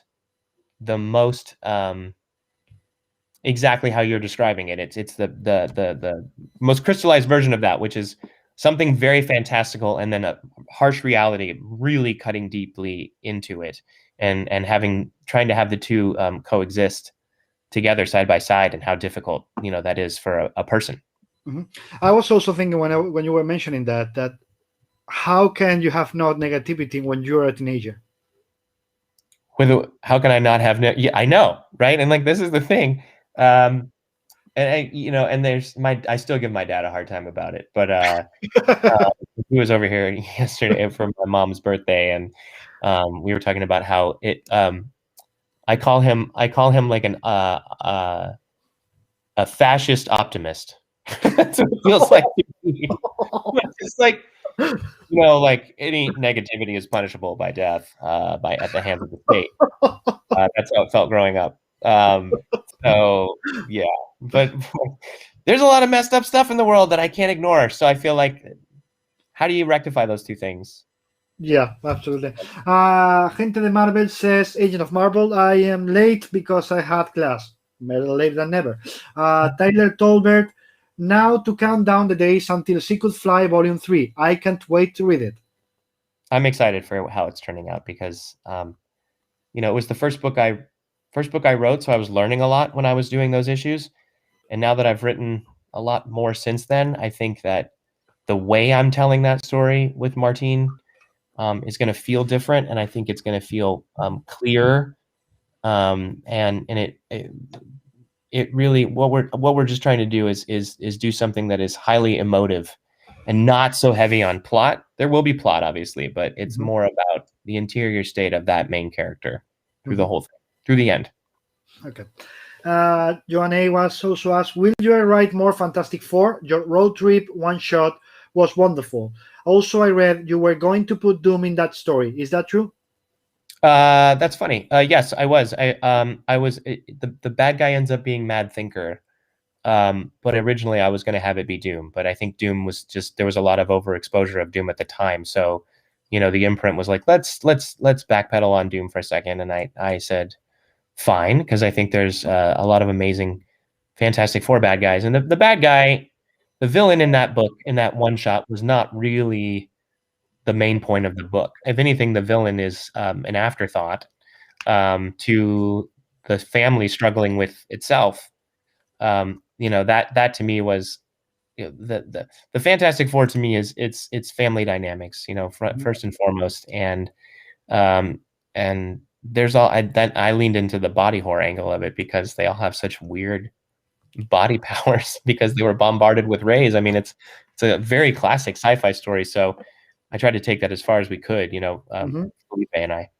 Yeah, I see. By the end of the day, when I read it, I kept thinking, again, correct me if I'm wrong, but I kept thinking about the horror trope about, do mutations stop, or can we take them to the next Right. step? Right. It's like, you know, the Fantastic Four is like, is it static or is it degenerative or what? You know what I mean? And we obviously did. We took a route where we made it degenerative in a hyperspeed.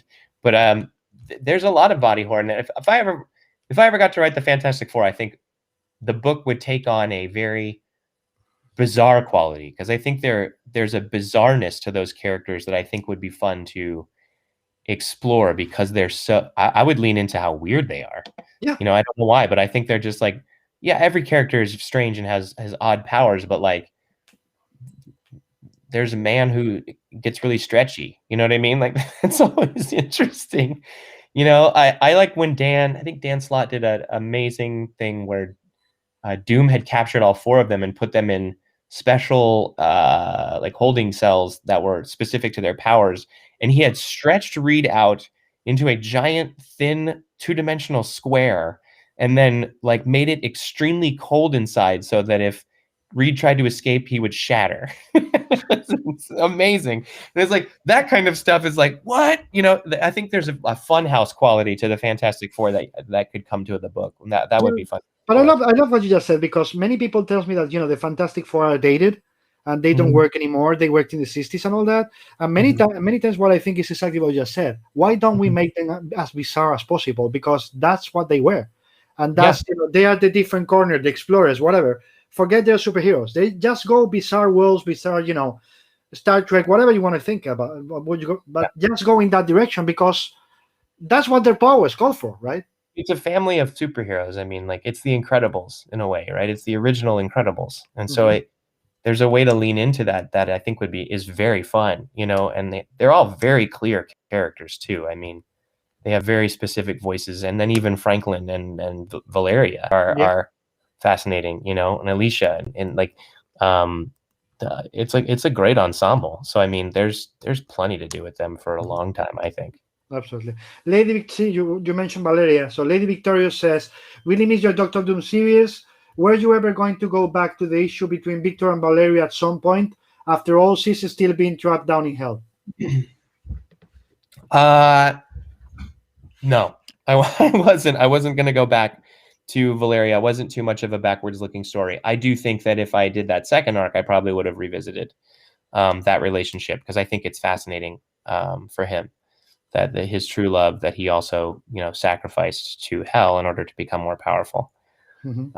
I think that's something that, if he's guilty about anything, I'm sure that's one he carries around with him a lot. And so I wanted to go head on into that early in the issue, and have it be an insane obstacle for him to overcome when he's trying to literally escape hell very early into the series.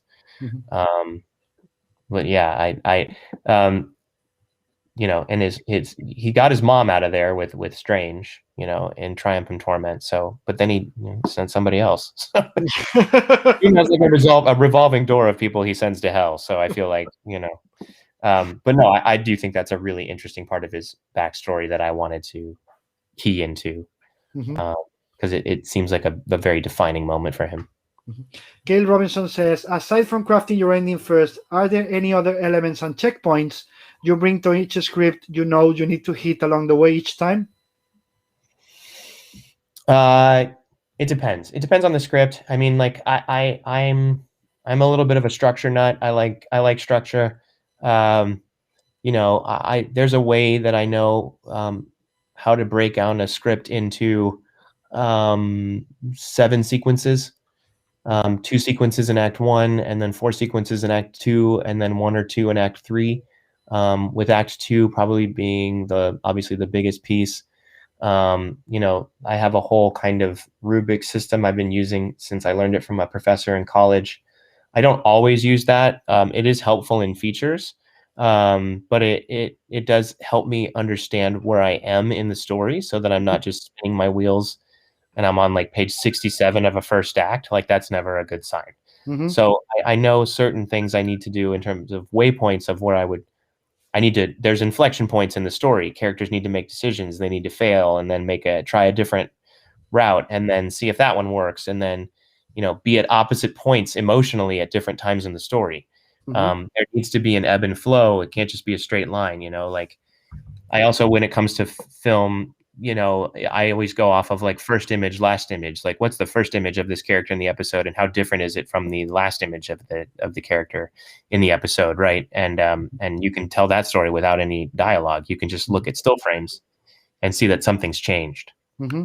He adds, I asked because your script seems so uniquely structured, but I haven't quite placed my fingers on all the notes yet. Oh, interesting. Oh, okay. It's not. I don't know. I mean, I'm trying to tell a full story in an issue. Like we've talked about this before. I think comics, because it's such a distilled medium, you can just go from point A to point B and be done. Mm-hmm.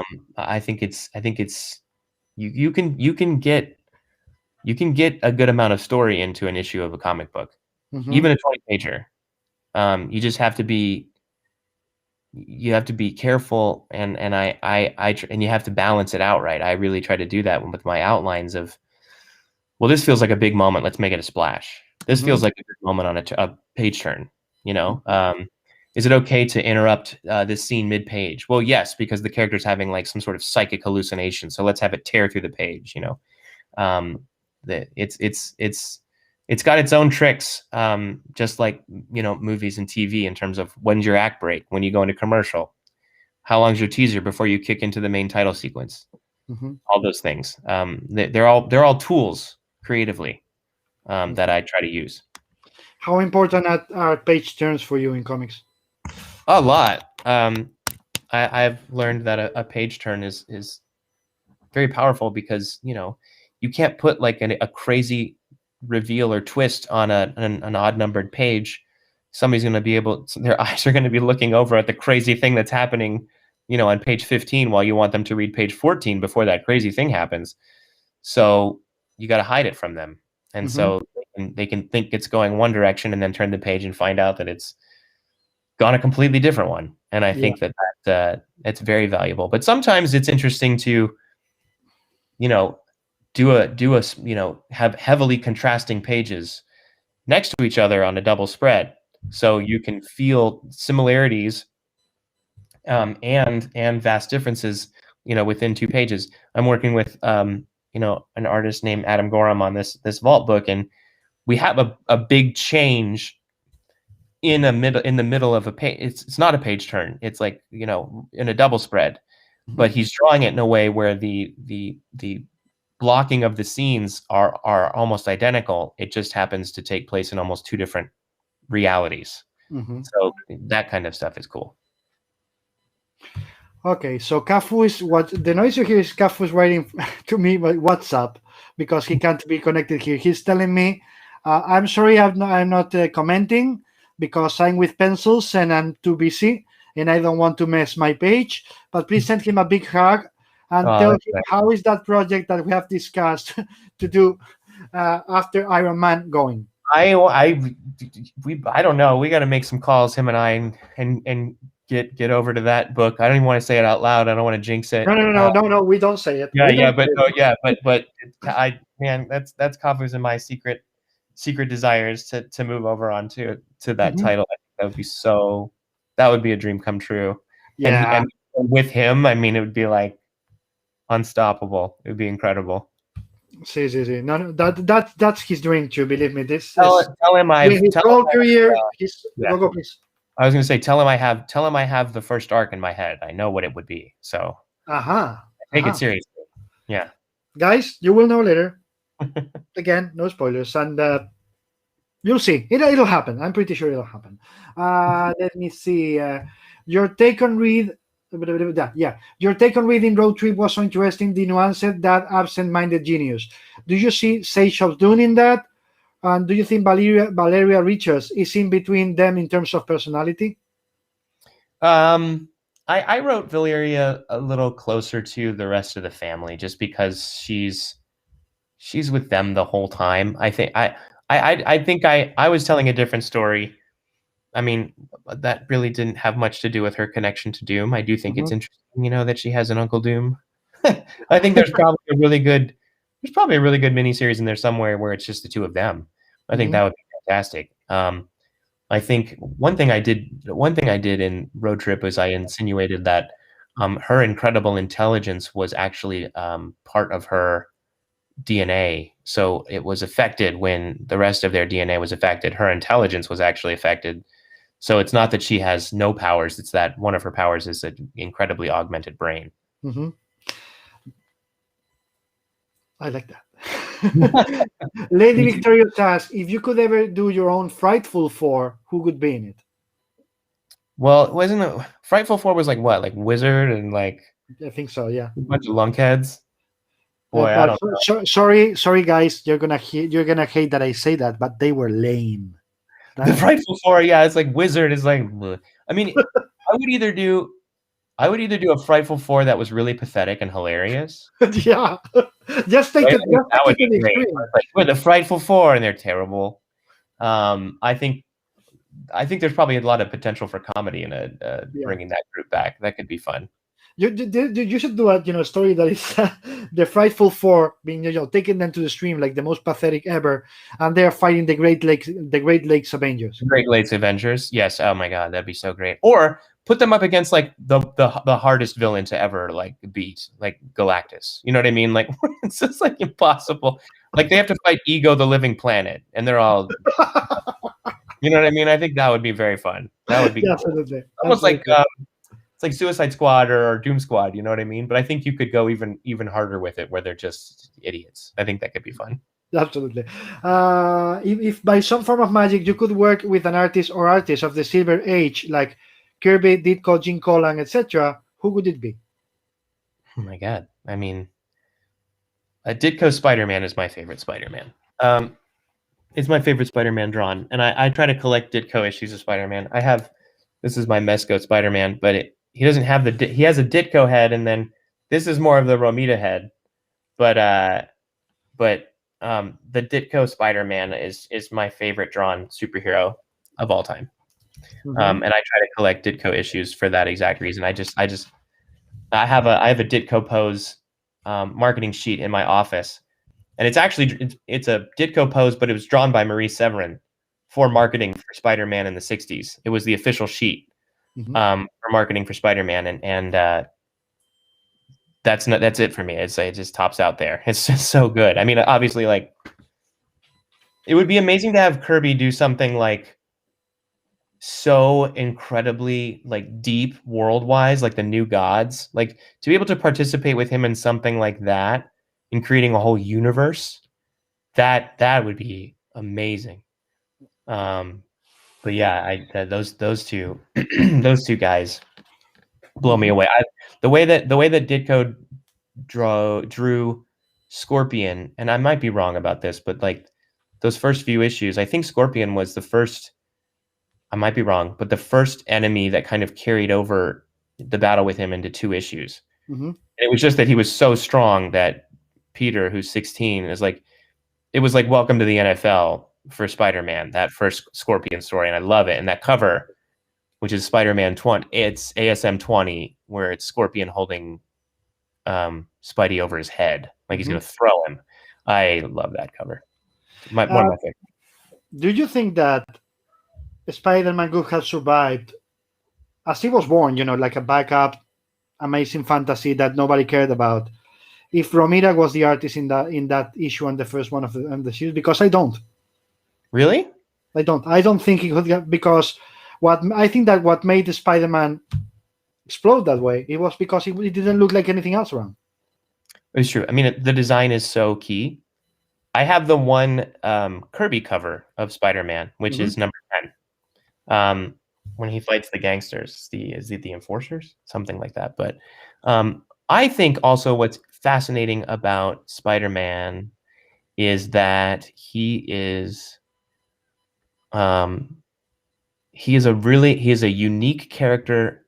He's the official superhero of grief, manifested in a very unexpected, buoyant way. I think, you look at Batman, that people probably argue with me about this, but like that's a character built on revenge, right? I think that's a character built on revenge, and not in a bad way, in a way of like, I'm going to right the wrongs, and like I'm going to really beat the shit out of everybody that everybody to him looks like the guy who killed his parents. Yeah. So he's going to just beat them. He's going to eradicate them from the world, not kill them. But, if he has to, sure.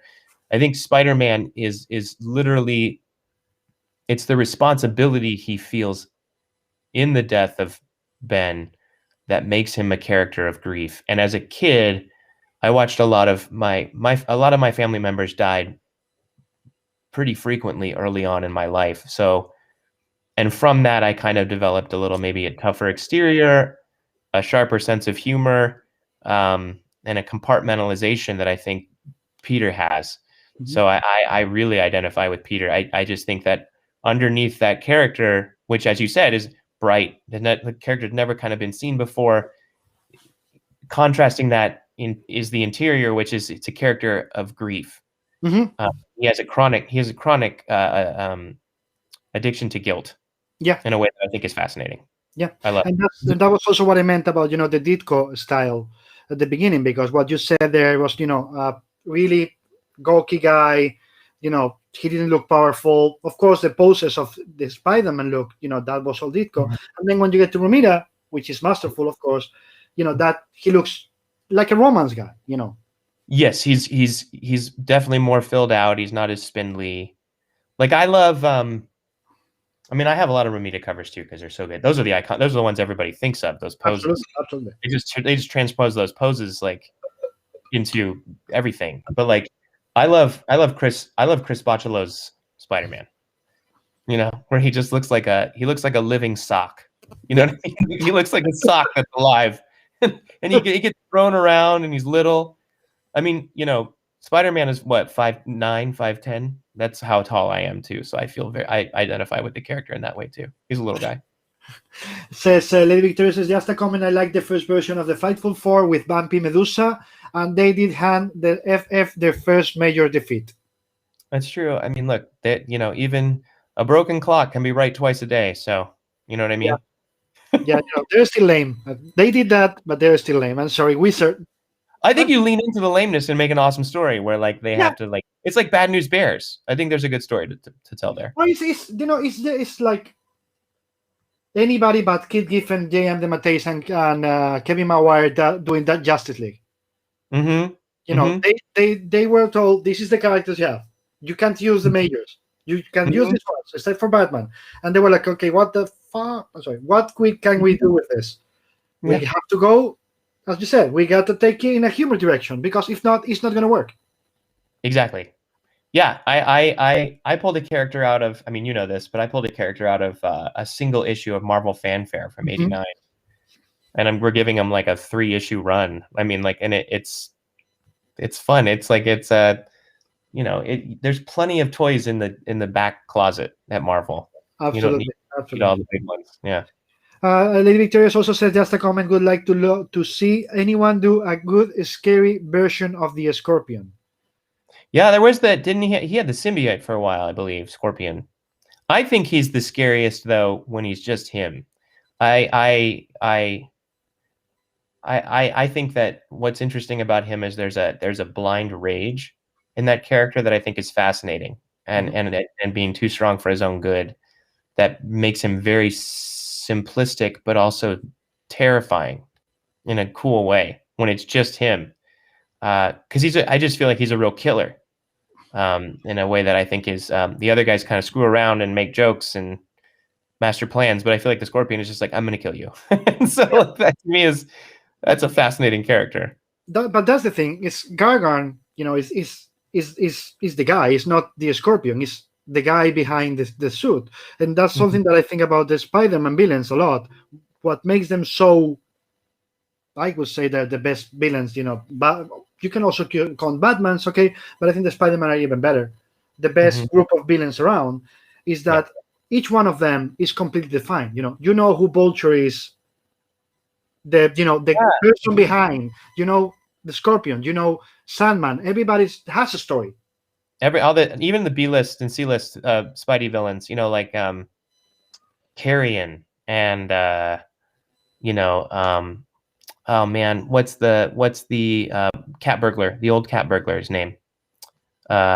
Shoot. He always wears a cat burglar suit. He has a white mustache. He died. Yes. but I love him. He's like the aging kind of like James Caan thief. And then like, Batman has those villains too. Like you can go like I would if I ever wrote Batman, I would bring back the Clock King because I think that's a fascinating character who has had so many different incarnations. I think that would be cool. Mhm. Oh, the Joanne, cat. Somebody the just said it cat. in the chat. The cat. Yes. Yes. Thank you, Joanne. Thank you, Joanne. Yeah, but that's exactly what you just said. Even the B or C list characters, we know the guy behind, as I said, behind the suit. That's what makes it poignant. We know, who Sandman is, his life, what he's Mm-hmm. gone through. So Mm-hmm. eventually, when we saw him, at least in my case, when we saw him, turn around and stop being a villain and help the Avengers, for Mm-hmm. me it wasn't like no. For me it was like, yeah, it makes sense because of Yeah. how his life was. Or like the Rose, right? Where it's Kingpin's son. Yep. And is trying to not be his dad and then end up basically becoming him. Like I think that and then Ned Leeds as the Goblin, and then Jack-o'-lantern it's like knows he's third tier when it comes to the Goblin villains, being like, well, I'll try to be Hobgoblin and then maybe I can be Green Goblin. Like there's such an interesting daily life quality to the best Spidey stories that I just love. I love Absolutely. it. Pedro Mercader says, were you inspired anyhow by Don Draper during the making of Macmillan? To me, they both had some mysterious quality and were tortured masculine figures. Any thoughts of the change of morality in fiction? I mean, I think the main characters have turned more ambiguous nowadays. You can find protagonists who are virtuous. Yeah, I think so. I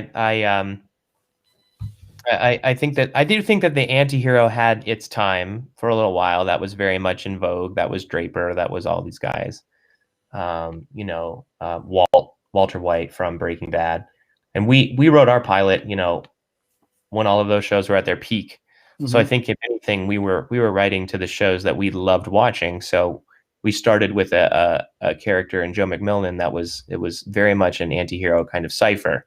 But then as soon as we got in there, I think we found that we had more fun deconstructing that kind of anti-hero and showing them that they're not bulletproof and that they don't have it all figured out. And, a huge moral gray area is interesting. I do think that what I like in the hero books is ultimately they're trying to do the good thing. You know what I mean? I think that so they have limited tools at their disposal in terms of what they can do. Their strategies are really about they're truly virtuous people trying to do the right thing. And I think that in a world right now where everybody is very confused and upset, and maybe we're in short supply of those people, it's nice to write those stories or read those stories where it's somebody doing their damnedest to do the right thing. Yeah. I love a good deconstruction of a hero story as much as the next person, and I've even done a little bit of it in Iron Man. But like Spider-Man is a character where it's like I don't need to deconstruct Spider-Man. You know what I mean? Like, I can get him and I can get his struggles and his emotional problems, but like I don't need to deconstruct that guy. I want to see that guy, saving people from burning buildings. You know what I mean? Like Exactly. it works. You know what I mean? And that's what I wanted to do with Tony, which was like I'm gonna hero some for a while. I'm gonna try to get involved everywhere I can. And he has a little tunnel vision right now, and he will for a while. But yeah. But that's like when people when I discuss with people, Captain America in the MCU. I would say he has a path, he has a vision. He's going for that. I don't know for the I don't know if the word is idealistic path, but it is in the end. It's like he's going to go. This is me. This is who I am. I am not going to share that vision of the world you guys have, and you should turn it around. Yeah, the MCU, it's so different from the comics, but I think that the Chris Evans incarnation, the MCU incarnation of Captain America, is by far the best character in the MCU. Yeah, I completely agree. I mean, like, look, it started with Robert Downey Jr.'s Iron Man. I think that it's a iconic role. And if anything, I think in our book we're trying to break away from that because it's cast a huge shadow. But the Chris Evans Captain America, I mean, it's an incredible. I can't believe they even pulled it off. I, in the I modern. don't. I give a lot of credit to the Russos, to be honest, because Yeah.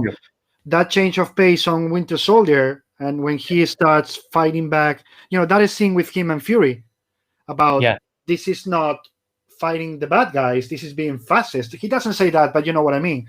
All Yeah. that scene, you're saying he's going to be that guy. He's going to define the the MCU.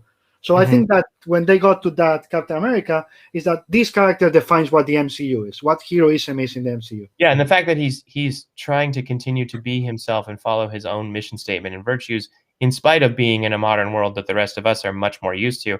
I don't Yeah, know. I think it's amazing. It's yeah, really cool. absolutely. Yeah. The Lady Victoria says my favorite, which is also my favorite. My favorite Sandman story was in Marvel 2-in-1, where he was just sitting in a bar talking to the thing. Oh, that's cool. Yeah, no, I love moments like that. Those kind of hangout moments, Hmm. are fun. And I think they're key to Marvel. I think that Marvel does those the best of Yeah. any label, any imprint. Is the hangout scenes and the kind of wryness that the writers bring to the books. Mhm. That makes them smart and fun. Yeah, absolutely. Hello, says Miguel Ángel Montes de Oca. Which, I think you're going to like this one. Which one has been your most fun challenge to do? Between the Iron Man or Doom or No, anybody. I mean I think he means in your work. Which was your most challenging moment? But as a writer, that was also the funniest. Oh, that was also the funniest. Yeah, the funniest challenge. That's what he means. Funniest challenge that I've had as a writer. Oh my god. Boy, there's been some weird stuff. I mean, when you have the conversations in Paper Girls, when you're talking about anything that is absurd sounding and it's a really serious conversation where maybe you're even getting in arguments with other producers about it, whether it be a robot or a snow fox that won't dig for food on the day and it's 3 a.m, or it's like that kind of thing where you're like, are we really having this conversation right now about like what this person, I think that's always funny where it's this serious kind of, like, I used to work at Disney way back in the day as a marketing manager, and it was the difference between Pluto and Goofy. It's like Goofy's a dog, but he can talk and he walks on 2 legs, and Pluto's a dog and he walks on 4 legs. But we wanted to put Goofy in the Splash Mountain ride for a promotional video, and Disney had a lot of problems with that because they didn't believe a dog would ride the Splash Mountain ride.